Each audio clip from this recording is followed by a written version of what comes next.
എന്തോ പറയാനുണ്ടെന്ന് പറഞ്ഞിട്ട്? നിന്റെ അച്ഛൻ ഇന്നലെ വീട്ടിൽ വന്നിരുന്നു. എന്നിട്ട്? ഓ, പ്രത്യേകിച്ച് വിശേഷമൊന്നുമില്ല. മൂപ്പർക്ക് എന്നെ കൊണ്ട് കെട്ടിക്കാനാ ധൃതി. അതുപോട്ടെ, എന്താ നിന്റെ ഉദ്ദേശം? എന്തുദ്ദേശം? രാവിലെ 4 ചക്രം കീശയിലിടാനാ ഈ വണ്ടിയായിട്ട് ഇറങ്ങിയത്. അല്ല, നിന്നെ കൊണ്ട് ചുറ്റാനൊന്നുമല്ല. അതിന് വിഷ്ണുവേട്ടന്റെ വണ്ടിക്ക് 3 ചക്രല്ലേ ഉള്ളൂ. ഓ, തമാശ. അല്ല, ആർക്ക് വേണ്ടി എത്ര കഷ്ടപ്പാട്? നിന്റെ അച്ഛൻ ചേരുന്നവർക്ക് വേണ്ടി. എന്റെ അച്ഛനെ പറയരുത്. പഠിത്തം കഴിഞ്ഞിട്ടേ ഈ പാവപ്പെട്ട ഓട്ടോറിക്ഷക്കാരൻ ഡ്രൈവർ വേണ്ടെന്ന് പറയുമ്പോഴാ എന്റെ തനി സ്വഭാവം നിന്റെ അച്ഛൻ അറിയാൻ പോകുന്നത്. അതിരിക്കട്ടെ, വല്ല കമ്പ്യൂട്ടർ എഞ്ചിനീയറിംഗ് കണ്ടുവച്ചിട്ടുണ്ടോ? പിന്നെ കാണാൻ കൊള്ളാവുന്ന പെൺകുട്ടികൾക്ക് ഒരു എഞ്ചിനീയറെ കിട്ടാൻ വലിയ ബുദ്ധിമുട്ടൊന്നുമില്ല. അതിനെ അസൂയപ്പെട്ടിട്ട് കാര്യമില്ല. പിന്നെ ഞാൻ അസൂയപ്പെടാൻ മാത്രം നീ ലോകസുന്ദരിയൊന്നല്ലോ. ഞാൻ വെറുതെ പറഞ്ഞതാടോ. ഒരു പാവം ഓട്ടോറിക്ഷക്കാരന് ലോകസുന്ദരിയൊന്നും വേണ്ട. ജോലി ചെയ്ത് തളർന്നു വരുമ്പോ ഒരു നേരത്തെ കഞ്ഞി നേരാവണ്ണം എടുത്തു തരുന്ന എന്റെ ഈ രാജകുമാരി മതി. അത് കൈവിട്ട് പോകാതിരുന്നാ മതി. ഇങ്ങനെയാണെങ്കിൽ പോകും. പല ആലോചനകളും വരുന്നുണ്ട്.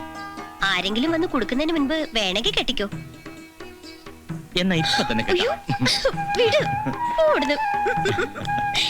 ഞാൻ പോണു. നാളെ കാണാം.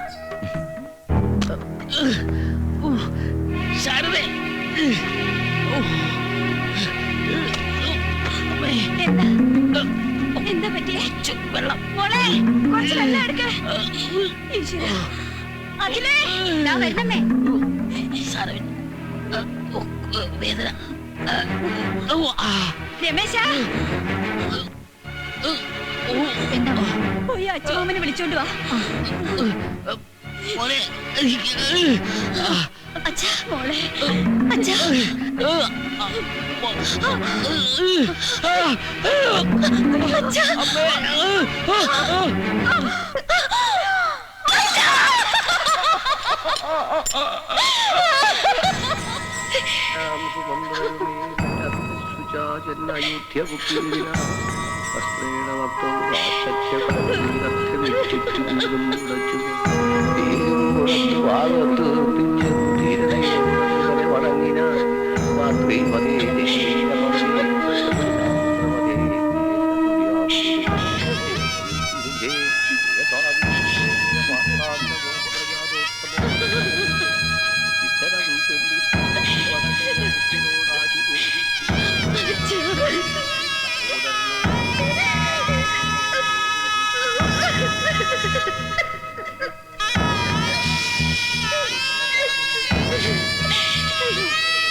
ഒന്ന് കൂടെ വരും. ഓ,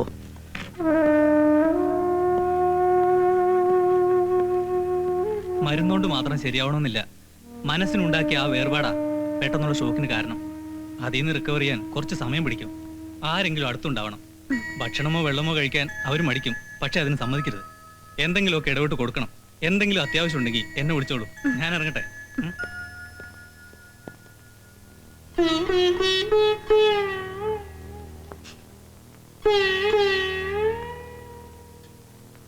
മോളെ, ഇങ്ങനൊക്കെ സംഭവിക്കുമെന്ന് ആരും കരുതിയല്ലോ. ഇനി ചിലതൊക്കെ മറക്കണം. അച്ഛന്മാര് മറക്കാൻ പറ്റുമോ? ഇല്ല മോളെ, എല്ലാം ദൈവവിധിയാണെന്ന് കരുതി സമാധാനിക്കുക. ദുഃഖം ഉണ്ടാവും, വേദനയുണ്ടാവും. പക്ഷെ ഇങ്ങനെ ഇരുന്നാൽ നിന്റെ താഴെയുള്ളവരും കൂടി തളർന്നു പോകും. അത് പോട്ടെ, അവർക്കൊക്കെ ഇനി ധൈര്യം സമാധാനവും കൊടുക്കേണ്ടത് നീയാണ്. ഇനി നിന്നിലാണ് എല്ലാ വിശ്വാസവും. അച്ഛൻ ഇവിടെയൊക്കെ ഉണ്ടെന്ന് കരുതി സമാധാനിക്കുക. എന്റെ ചങ്ങാതി മാത്രമായിരുന്നില്ല ശേഖരേട്ടൻ, എന്റെ കൂടപ്പിറപ്പായിരുന്നു.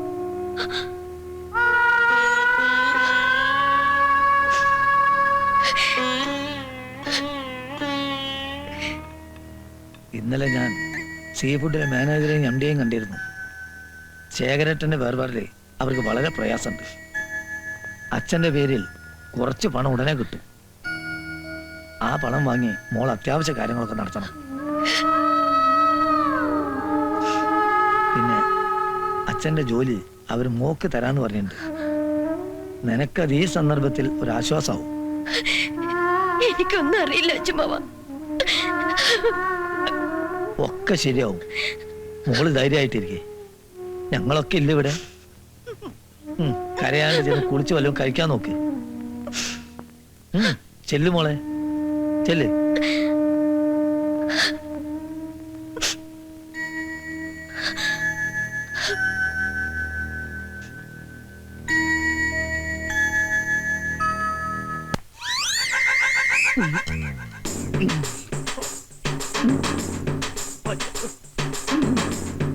ഒന്ന് ചവച്ചിറക്ക ചങ്ങാതി, അല്ലെങ്കിൽ ദഹിക്കാതെ കിടക്കും. ഇങ്ങനത്തെ 50 എണ്ണം ഒന്നിച്ച് പിരിഞ്ഞാല് ഈ അയ്യപ്പന് ദഹിക്കും. നല്ല കപ്പാസിറ്റി ഉള്ള വിലയാ എന്റെ ഈ വയറിനകത്ത്. അളയും കാര്യം പറ. പാപി ചെല്ലുന്നടം പാതാളെന്ന് പറഞ്ഞല്ലേ ഈ കാര്യങ്ങള്. എന്തെങ്കിലും 4 ചക്രം കിട്ടുന്ന വിചാരിച്ച് കണ്ണിൽ എണ്ണ ഒഴിച്ച് കാത്തിരുന്നതാ. അപ്പോഴല്ലേ കാലം വന്ന് അമ്മായിപ്പനെ പൊക്കിക്കൊണ്ട് പോയത്. ഓട്ടട മൂന്ത, ആ നക്കാപ്പിച്ച് കാശ് കിട്ടിയാ നമുക്ക് 4 ദിവസം മിനുങ്ങാൻ പറ്റില്ല. അയ്യപ്പനത് പറയരുത്. അയ്യപ്പനത് പറഞ്ഞാൽ അയ്യപ്പനാണ് സത്യ. അയ്യപ്പനെ ഞാൻ തല്ലും. അത് അയ്യപ്പൻ മനസ്സിലാക്കിക്കോ. എന്താ ഞാൻ പറഞ്ഞാലും വല്ല തെറ്റുണ്ടോ അയ്യപ്പ? നീ എന്റെ ചങ്ങാതിയാ. അപ്പൊ പിന്നെ എന്തും പറയാം, എന്തും ചെയ്യാം. അതിലെനിക്കൊരു സങ്കടം ഉണ്ടാവില്ല. പക്ഷെ ഒരു കാര്യമുണ്ട്, നമ്മൾ കുടിക്കും. അത് നമ്മൾ അധ്വാനിച്ചിട്ടാ. അത് നമ്മുടെ കയ്യിലിരിക്കുന്ന കാശാ. അതിലാരെങ്കിലും എതിരെ നിന്നാലുണ്ടല്ല കൊല്ലും ഞാനവിടെ. അളിയും ചതിക്കരുത്. ഇത് വീട്ടിലേക്ക് പിള്ളേർക്കുള്ള കുറച്ച് ബേക്കറി സാധനങ്ങളാണ്. എത്ര ഫിറ്റായാലും ഞാൻ വീട്ടിൽ കയറി ചെല്ലുമ്പോ എന്റെ പിള്ളേരുടെ മോന്ത കാണുമ്പോ എനിക്ക് അറിയാണ്ട് സങ്കടം വരും. പോലീസുകാർ ശവത്തിന് കാവല് നിൽക്കണ പോലെ എന്റെ ഭാര്യയും മക്കളും എന്നെ കാത്തിരിപ്പുണ്ടാവും. നമുക്ക് പോകാൻ മൂന്ത. ഞാൻ എങ്ങോട്ട് പോവാൻ? എന്റെ ഭാര്യ മക്കൾ അവിടെയാ. എന്നൊരു പണി, ഇന്ന് എന്റെ വീട്ടിൽ കിടക്കാം. വേണ്ട, ശരിയാവില്ല. മൂന്തം കുടിച്ചാ ഒന്നെങ്കിൽ എന്റെ കൂരെ കിടക്കും, അല്ലെങ്കിൽ ഞാൻ ഫുട്പാത്തിൽ കിടക്കും. ഏതായാലും വീണണം വിഷ്ണു ലോക. നിനക്ക് അങ്ങനെ ഇരിക്കും, പക്ഷെ എനിക്ക് അങ്ങനെയല്ല. എന്റെ മക്കളെയും കണ്ട് എന്റെ സുന്ദരിയായ ഭാര്യയുടെ വായിലിരിക്കണ 4 ചീത്തയും കേട്ട് അവളെയും കെട്ടിപ്പിടിച്ചുകൊണ്ട് കിടന്നാലേ എനിക്ക് തൃപ്തിയാവും. എന്നാ വീട്ടിൽ ചെന്ന് ഭാര്യയും കെട്ടിപ്പിടിച്ച് കിടന്നോ. Good night. എനിക്ക് കുറച്ച് പണിയുണ്ട്, ഇതൊക്കെ ഒന്ന് തീർക്കണേ. എന്നാ മുട്ട വേണ്ട. അങ്ങോട്ട് പോട്ടെ.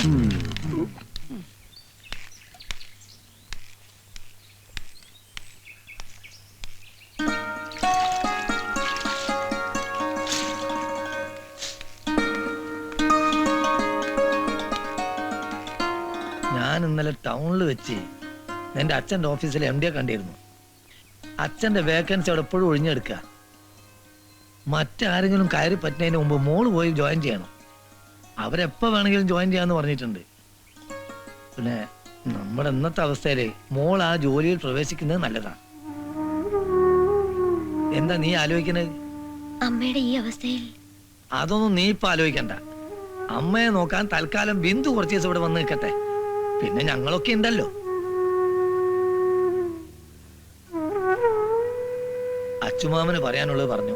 ഇനിയൊക്കെ മോളെ ഇഷ്ടം പോലെ. ഞാൻ അമ്മയെ ഒന്ന് കാണട്ടെ.